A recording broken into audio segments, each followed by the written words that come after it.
This part of the Boardwalk experiment will show you the steps that we go through for building the same results through an Arduino microcontroller. At the beginning, I'm just going to show you what the result of those programs would be. Then I will explain the steps that make up those programs. The first, of course, is exactly the implementation of the Boardwalk wheel. The only thing that is a little bit different from what I expect from you is the fact that I'm using only 6 LEDs instead of 8. But I suppose by adding just 2 more steps, which you can do easily once you look at the program, you should be able to handle the 8 LEDs that make up the part of the Boardwalk wheel experiment itself. So as you see here, I just want to show you the result, then I explain the programs. You see that I have 6 LEDs and they turn on one at a time. One LED will turn on each second, right? And then as it turns off instantaneously, the next LED will turn on and so on. And it just keeps repeating itself in a loop. And in this case, you will see that I'm using pins 7 to 2 in that order. Obviously, you could go from 2 to 7. It's up to you if you want the LED to turn on in the other direction, right? And I will explain how those pins need to be programmed to provide the lighting that we need. I also want to show you a more creative way than just one LED at a time, and that is the second program, just to say that if you want to be a little bit more creative, you can come up with a different pattern. And if you look at the circuit board now, when this program has been executed, now it's 2 LEDs at a time, the first and the third, second and the fourth, third and the fifth, and so on, right? And then it repeats itself again. So obviously you can be more creative by designing a pattern that is more attractive or more aesthetic or whatever. And it takes a very simple number of program steps. But what I will also show you is that the second program, instead of being written with an extensive set of instructions, it's going to be used in a little bit more efficiency by using loops to have access to the pins. So let's now concentrate on the programs and how you would write the programs, assuming of course you have installed the Arduino operating package and you have downloaded it based on the way we described in the manual, in the appendix. And so what I'm going to do right now, I'm going to close these to explain what the steps would be once you have installed Arduino. So let's assume you have installed Arduino software, and now you just double-click on the icon that is on the desktop, which is by default installed there. And as you see here, I can have access to a program that probably was open before. But most importantly, let me open first the Boardwalk Wheel 1. So open, and then in this case, it's obvious that it takes me straight to the Arduino folder, which exists under my documents, at least in a default case. And I'm going to go up and go to a different folder called Boardwalk Wheel. So what I want to say at this point is that every program you want to execute, no matter what the name is, it has to be stored in a folder with the same name. So you see here Boardwalk Wheel, and if I double click, I see the program is also called Boardwalk Wheel. So I want to make sure you understand that they have to exist in folders. That's one of the quirks of the Arduino software. And so if I double click, it opens up. So now I open this Boardwalk wheel. The first thing you have to do, if you have used the Arduino for the first time, you have to go to Tools, and under Tools, look for the port where the Arduino is located. In this case, because I used it already, so it's automatically connecting to the board, not only recognizing it, but connecting to it.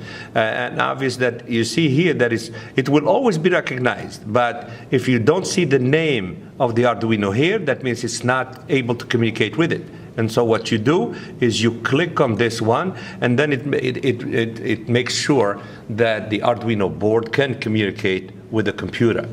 So once that is done, then you go and you write your program. So you can take an old program, unless you want to write everything from scratch. And usually most of the steps are void setup. Those are necessary for writing all the program steps that you need.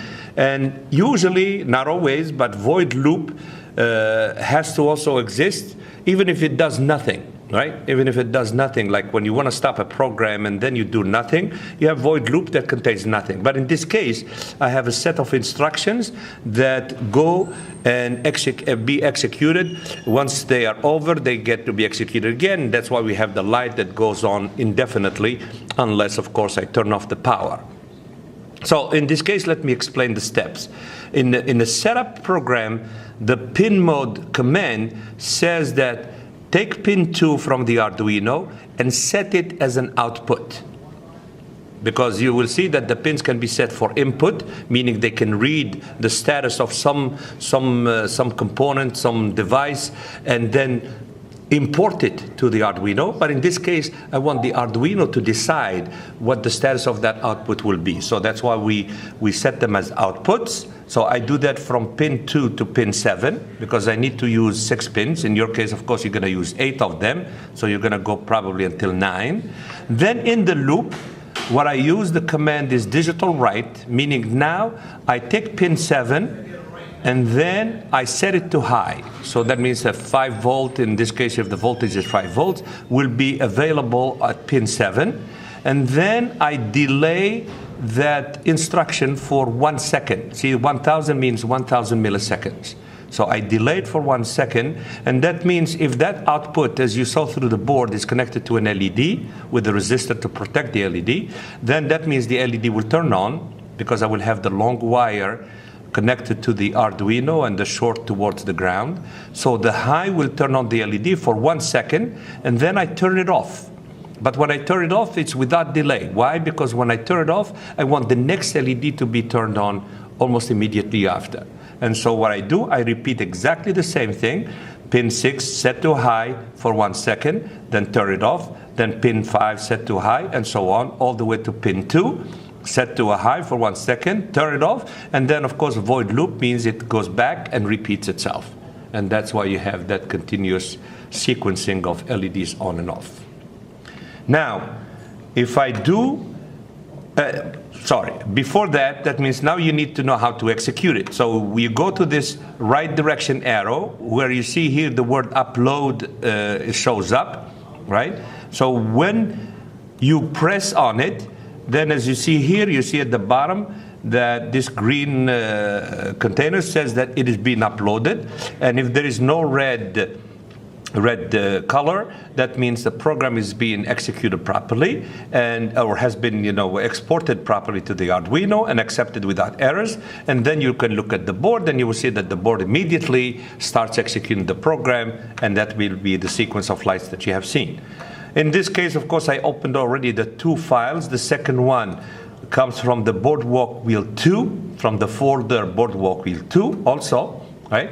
And in this case, it's a little bit different because I wanted to show you, look at how I get those 2 LEDs at a time going through a loop, but I'm using loops now. So instead of having that long sequence, set pin 2, set pin 3, I put it in a loop. So first, I declare the timer as an integer. And here I don't have to write the word 1000 or the number 1000. I just write timer, and timer, as far as the Arduino is concerned, is 500 milliseconds. So every time I need, the reason we like this type of programming is because so when I change the value of the timer, I don't have to go and change it in every instruction, right? So I change it only once here, and that's enough. Second, for the setup, instead of saying let pin 2 be in the output, let pin 3 be the output, and so on, I put it in a loop. So you see here that for pin, which is the pin number, so the pin is, I'm using it as a variable here, and in this case, as an integer, I declare it as an integer, and I set it initially as 2, right? But then this says increment P in by 1, until you reach 7. You see here less than 8, strictly less. That means when it reaches 8, that means it will exit. So it will go from 2 to 7. And what does it do in that loop? It takes the pin number, which is 2 in this case at the beginning, and set it as output. Then it comes back, pin is equal to 3, so this will be a 3 output, and so on. Remember those sequences that we said? Now I don't have to repeat myself. I can do it as long as I can, of course, go through the pins using a pattern or sequence.